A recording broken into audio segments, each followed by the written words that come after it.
After more than 15 months, the fighting between Israel and Hamas has stopped temporarily. As ABC's Inez de la Cuatera reports, hostages held in the Gaza Strip and Palestinian prisoners in Israeli jails will be freed in the first phase of the deal.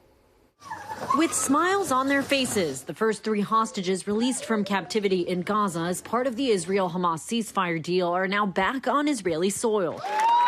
After 471 days in captivity, 3 women, 24-year-old Romy Gonen, 28-year-old Emily Damari, and 31-year-old Doron Steinbrecher are now free. We cannot imagine the horrors these 3 young women have endured in 50 months of Hamas captivity. Relatives of Romy Goren overcome with emotion after hearing the news. Emily Damari, all smiles in the photo as she was reunited with her mother.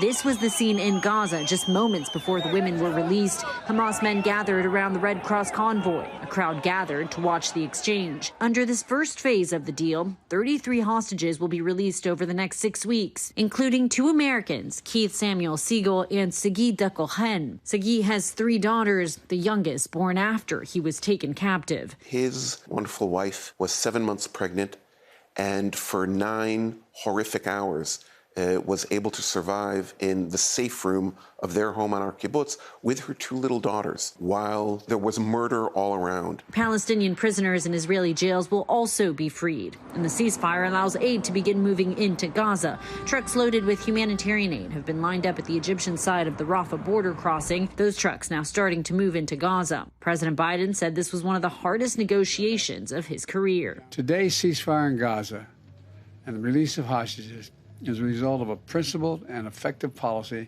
that we presided over for months.